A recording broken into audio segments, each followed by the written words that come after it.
Good afternoon, everyone. Welcome to Bob and Barnes QA number 7. This time, Bob and I will be chatting about a style of music called library music or production music. Many people come to us and say there are many avenues of making money from music.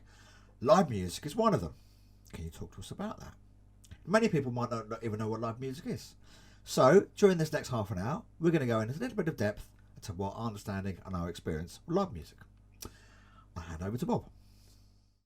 Yes, well, with library music, it's one of those things that not a lot of people really know about it unless you're in the business. I must admit, it was something I wasn't familiar with until we did an orchestral score back in 2002, and a few years later, we were able to get it placed with Universal Music, who have their own production catalogue.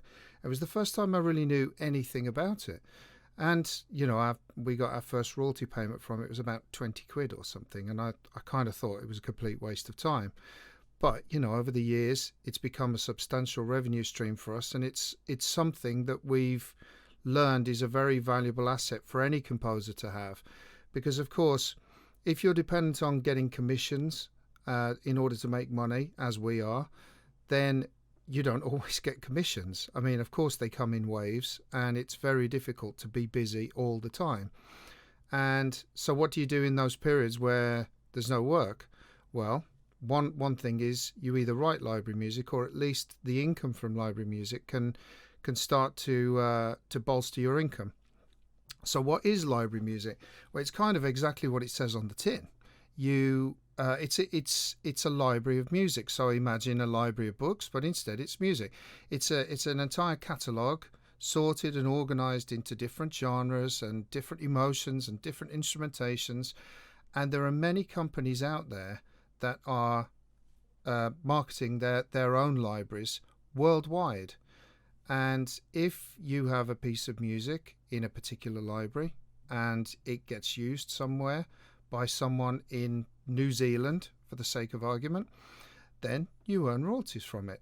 And it takes time, especially when it's overseas royalties, it takes time for it to come back to you, but it builds up gradually over time, and then you start to see an uplift in your income.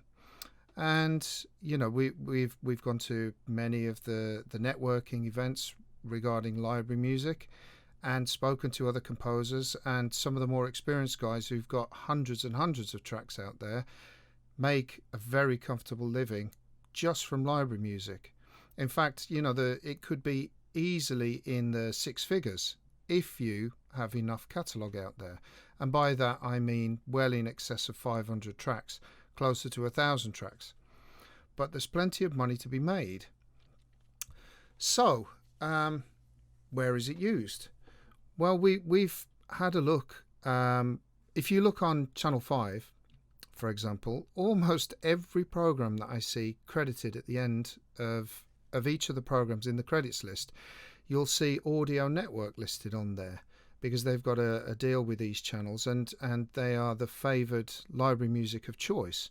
So you'll often see Audio Networks as credited as doing the music. What that means is that their library has been utilised to make the program. So documentaries, some lower budget TV shows will all be using library music. We actually, not even low budget. We had a piece of music placed on a program called The Magicians some years ago, and it took up the whole sort of 2-minute intro. And, it was sort of big, impressive, stadium rock kind of track with the orchestral overdubs. It was high production value, but it got used, and you would imagine for a show like that it's the kind of thing that they would ordinarily commission. So library music appears in many programs all over the place, and it's that provides a really valuable revenue stream. You got anything to add, Barn? I would say, I think probably more important, I think for me, it's a question of, let's go back to the beginning as to what exactly live music is. Bob has already alluded to the fact that it is, as you say, it's an off-the-shelf, it's a physical library. And in fact, going back into the 90s and noughties, before prevalence of internet, it was literally a catalogue of CDs people would have on a shelf. But why is it used in the first place? Well, it fits, it's it's basically it solves a problem in many cases. The problem being there's either not enough time or enough money on the program they're working on to commission a composer, and especially to commission a composer to produce the kind of music which they may really want for the program. For example, The Magicians, the ITV show that Bob mentioned, that they wanted something big, symphonic, orchestral stuff, which is basically high production value. It costs a lot of money to produce that kind of music. So the live music in that instance, what live music does is it fills the gap of having music which is off the shelf, but of music which they would not be able to afford themselves. And the other thing is time. There are a lot of TV shows out there, especially more so reality shows, documentaries, and stuff about random subjects. They all talk about like train programs and cooking programs. A lot of those kind of sort of magazine shows, they don't generally have a big budget, especially for music. And the great thing about having live music is you can just pick a piece of music and literally just plonk, put it over there, and then your cooking program suddenly sounds all lovely and summery, or your documentary about trains all sounds wonderfully, big and brassy, for example. And you can make all these programs, you can give them all so much more character and simply by adding a piece of music over the back, behind the voiceover. But so that in that instance, it gives the program so much more production value. But the great thing about it is it costs very little to do that, because the downside is you're not having a piece of music which is your own. You're not commissioning a composer to write a piece of music which undulates with the emotion of the program you're on. It's simply a bit of background music to fill the space. But the great thing about it is it's very quick, because now, especially these days, you just click on a website, type in the genre of music you're on, go for it, bosh. You can even drag it from the website, sometimes straight into your edit. The editor can drag it straight into their program, and then bosh, it's literally in there within a matter of minutes. I just add something to that, Barn, that some programs don't need the kind of sync that you're talking about. If it's a kind of, not Antiques Roadshow, but the kind of antique shows that they have on during the day, they just need some ambient music to play in the background to give it the right kind of mood and make it sound jovial. So actually, it would be a false economy to go out and commission someone to write something that fits perfectly there, when library music would do the job just as well in that instance. Exactly. So this filled a niche. I think it was originally invented. The idea was come up in the sort of 60s and early 70s.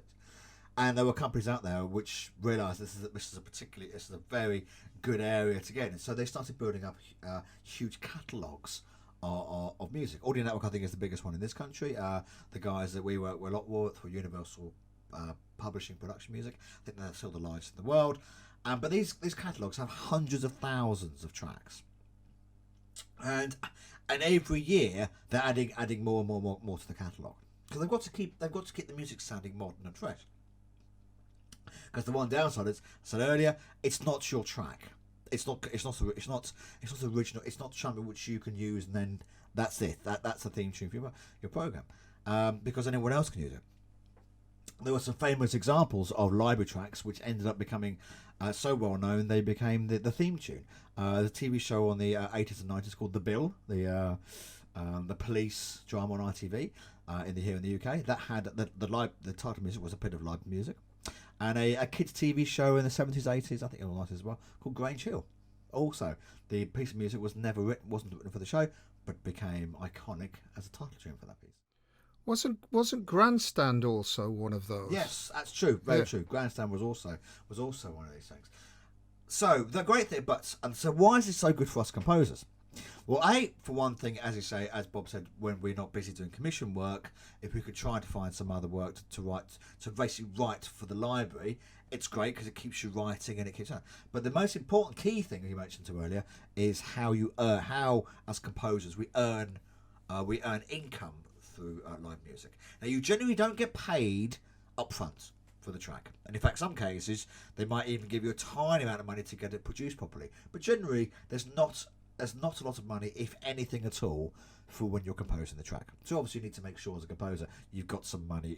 You're not going to run out of money and pay your mortgage in a month because you haven't done that. But So you have a bit of money in the bank, and then as long as you've got a bit of that, you can go and basically write some stuff. Either write it on spec, or if you're lucky enough, some of the library companies will send out a brief, and they'll go, "We're looking for music in this style. Can you give me a couple of tracks in some cool folk or anything?" They can come up with something which they think is going to be suitable for your particular kind of music. The second thing is once that's in there, it's in the catalogue. It's there, hopefully forever as long. Picking a style which is going to be used on people, that's where it gets quite clever. For example, I think a few years ago we were asked to do we did some Chinese music because Universal were doing a soundtrack for the Beijing Olympics, and so the music we were doing is for the slow-mo replays of some of the races. Anyway, so it's picking start. It's seeing what's coming up. Like big sporting events is obviously a good thing. Any kind of so trying to write music which would fit that particular profile. And once it's out there, the way we earn music is basically pretty much a 50-50 split. There's the library, the company who has published the library music album. They effectively become the publisher, and they all earn pretty much 50% of any income derived from that. They have to manage the catalogue. They have to market it to all of the companies that they're working with, but predominantly TV production companies. Occasionally films. We've had music used on film trailers, but predominantly it's mostly on TV. Occasionally we'll get use on radio, but the most use is TV and, well, in our case, some film trailer work.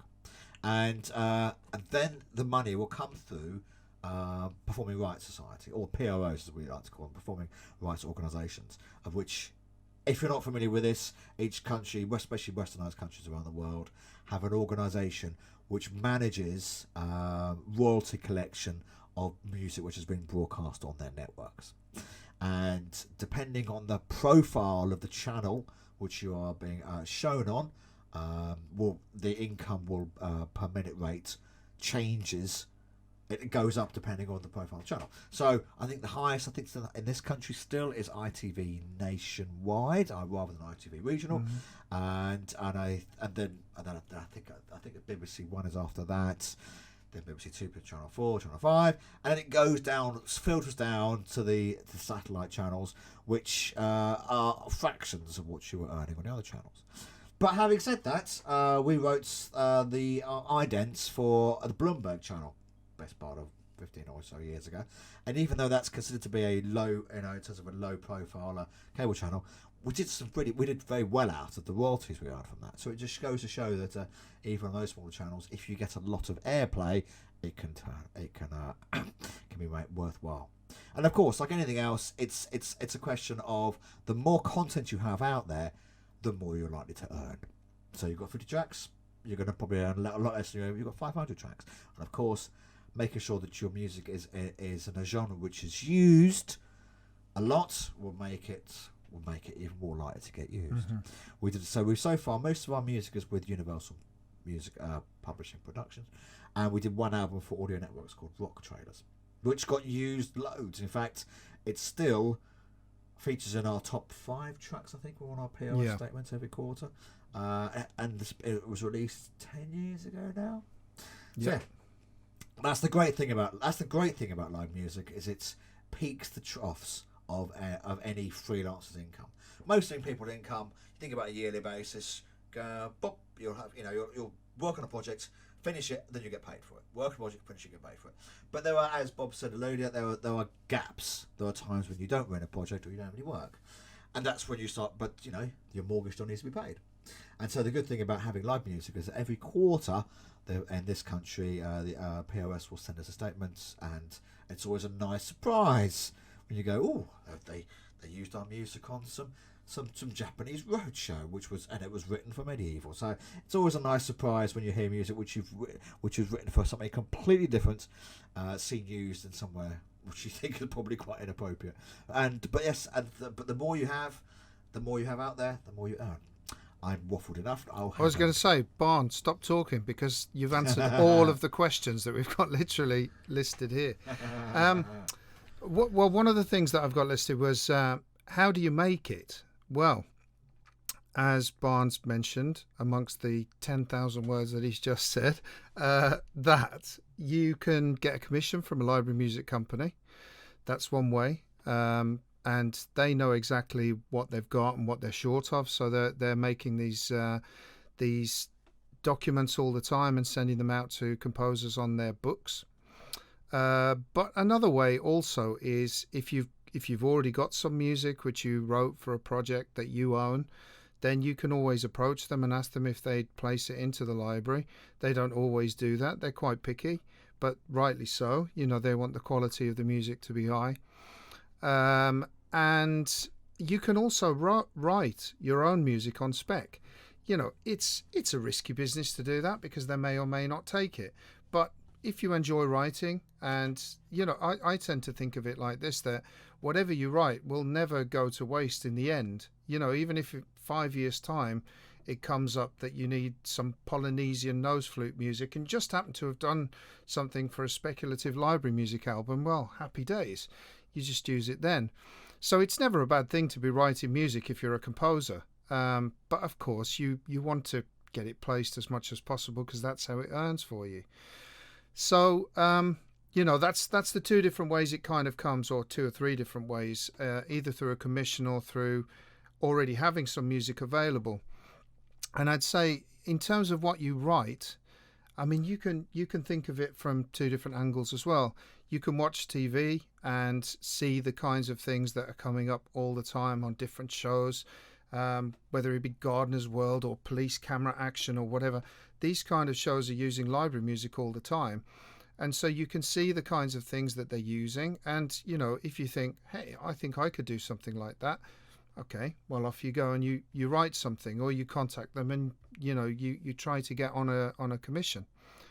That's basically the way I would think about going about doing it. Or then you could also go into your own catalogue of stuff that you've got and look at what you do really well. If you're a guitarist, obviously your music's going to be very guitar based, and so in that basis you'd be foolish to start getting into 80s synth music if what you do is guitar based stuff. I mean, play to your strengths is one thing that I'd say there.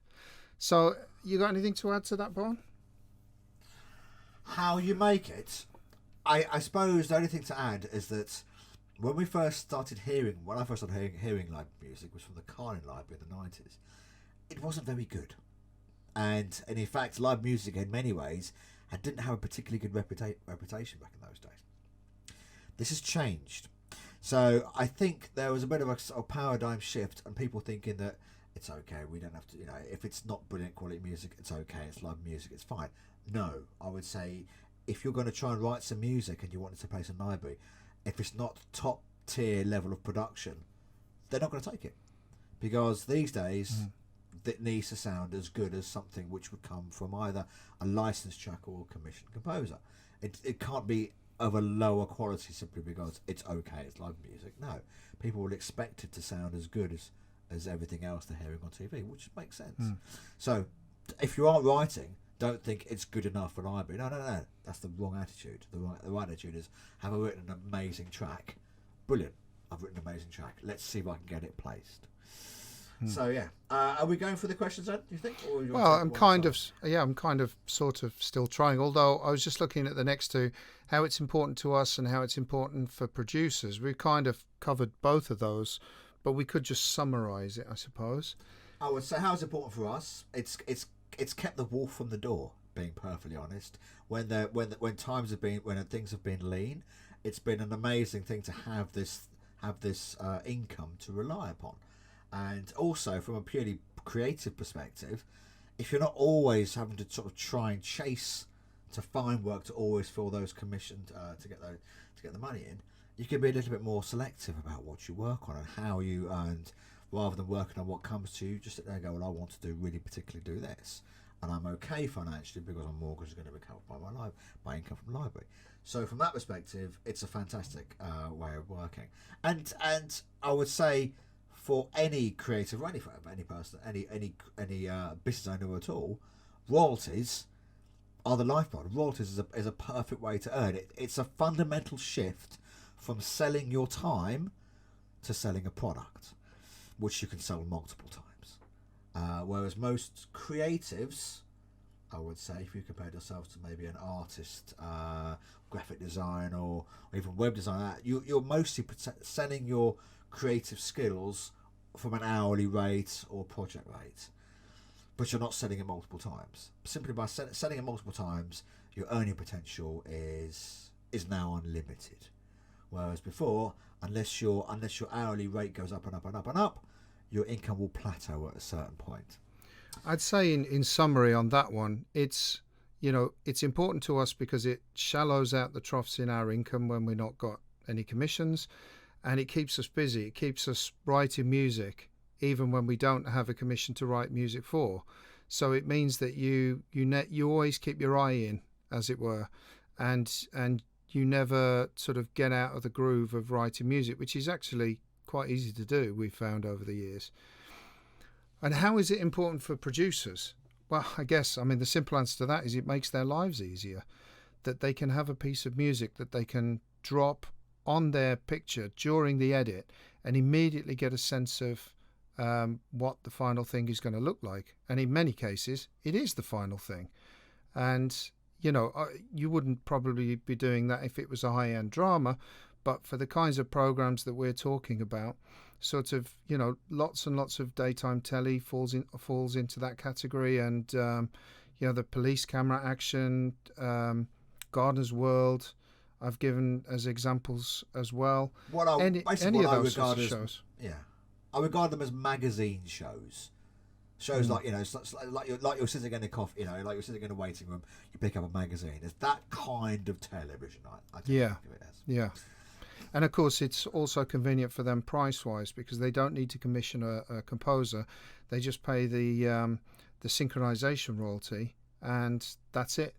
So that's very worthwhile for them. And with audio networks, that works slightly differently.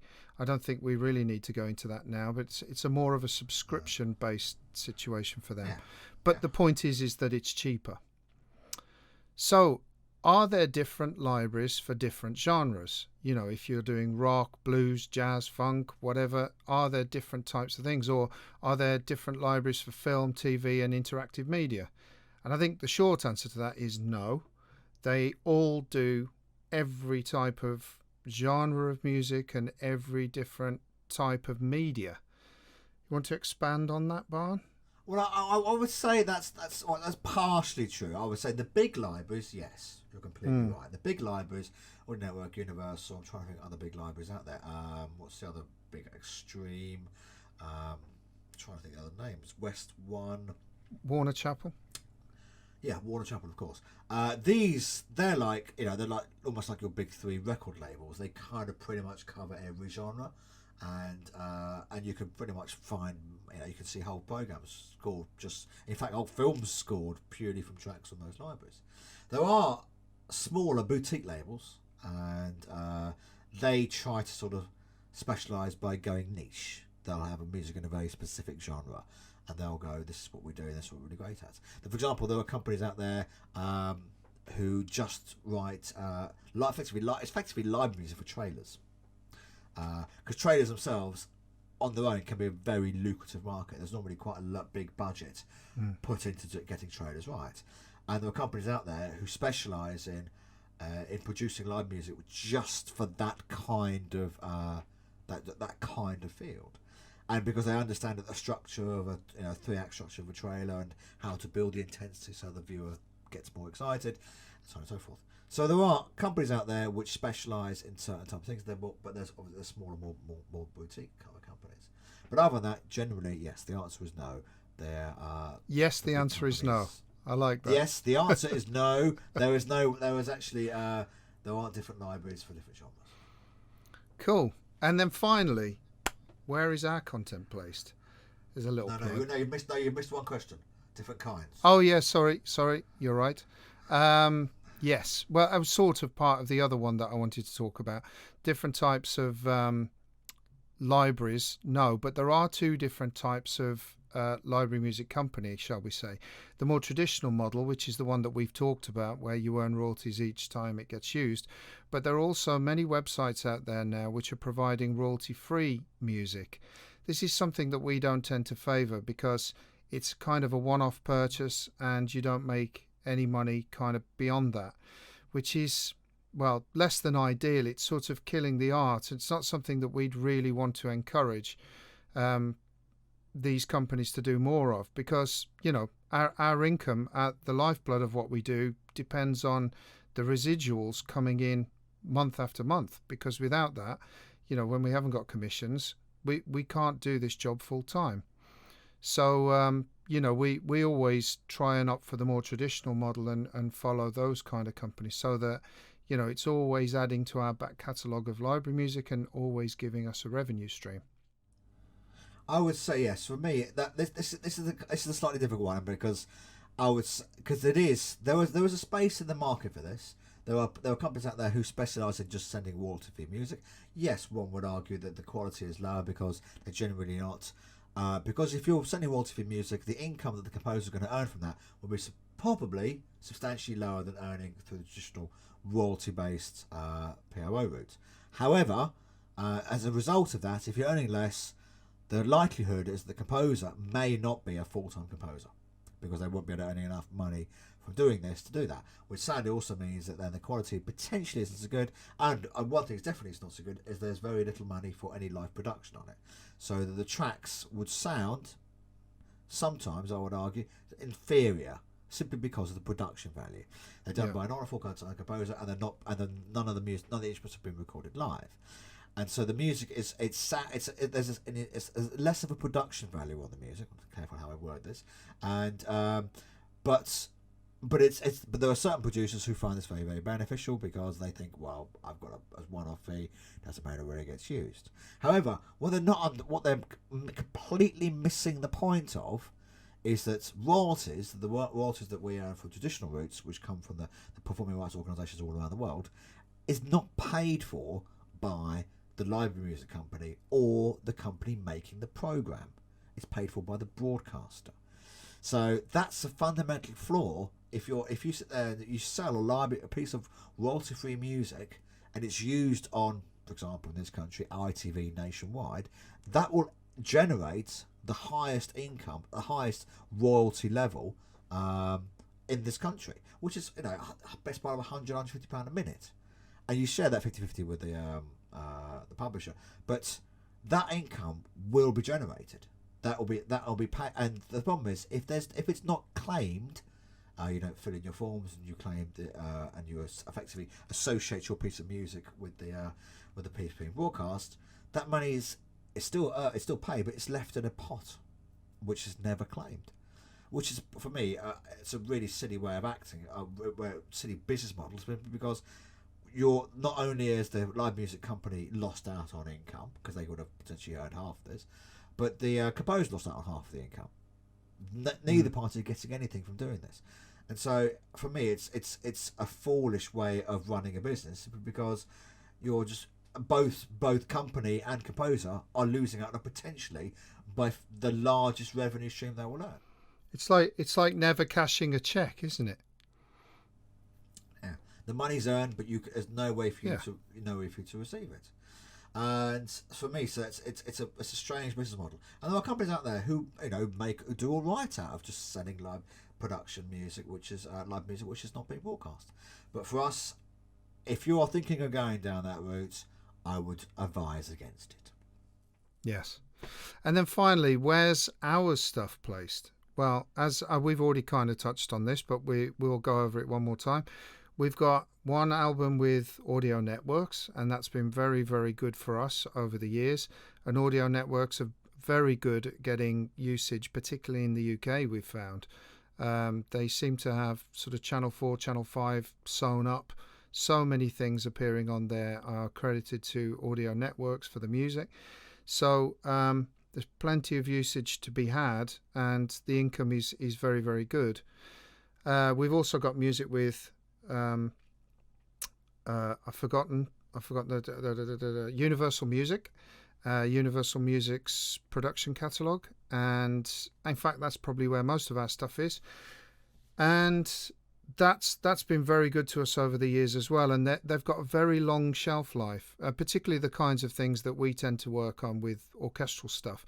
As one thing to also keep in mind when you're writing this stuff, if you're doing drum and bass or 80s hair metal or something like that, they still have a place and they still get used, but they're very niche, and they're going to get less usage than something that's very current, or something which is almost timeless, like any kind of orchestral music with a high production value probably still be relevant in 30, 40, 50 years from now. So it is worth sort of keeping those things in mind, and we've worked on a lot of that kind of music in different genres, sort of children's animation type stuff, as well as big high production value orchestral music. And it's always been used, is the truth of the matter, all over the world.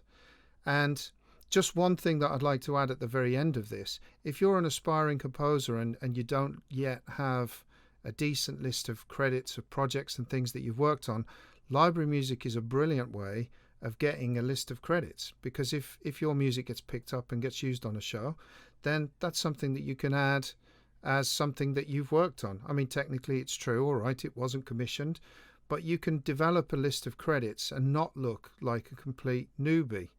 So that's something that could be quite helpful. Anything to add, Barn? I would say one final thing is that live music has been absolutely brilliant for us. It was something which we never knew about until I think it was Richard Wells, I think it was a composer, who told us about it in the early noughties. And we've learned a lot about it. We've realised that it's an essential part of our work, effectively. And I would say that I've just looked it up. If you look up Universal Publishing Production Music, you look up my surname Barnabas, you'll find 156 tracks, and we've got 10 others. So basically, we've got less than 180 tracks out there in the world. And I would say, but the royalties we earn from it would probably be still enough for one of us, for an average income for one person, without doing any extra work. You could probably live off just the royalties earned from those 180 tracks. So yeah. So it can effectively be reasonably lucrative. It's not, you're not going to earn millions from it, but you'll earn it enough. You can have an okay living for one person, if you just wanted to live off the royalties that we're earning from live music alone. So that's probably a way to end this and go, yep, do it. It's get worthwhile. in there. Right, we've got one question, given this is a Q&A, from one of our followers on Facebook. And it's a massive question, to be honest, and something that we could do an entire one of these talks about. Maybe we will. Maybe it'll be our next one. But the question was, how has technology impacted on what you do over the years? And of course, it's impacted massively in so many ways.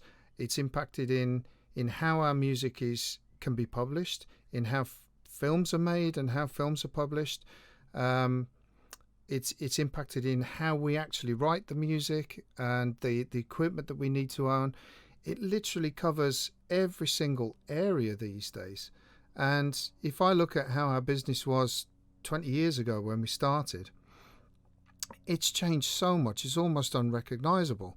We have one super powerful computer with everything happening inside the box, whereas at the beginning we had quite a lot of outboard gear that didn't sound as good as what we've now got inside the box.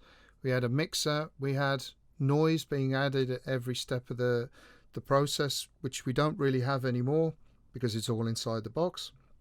It's just the whole process is different now, but way more convenient.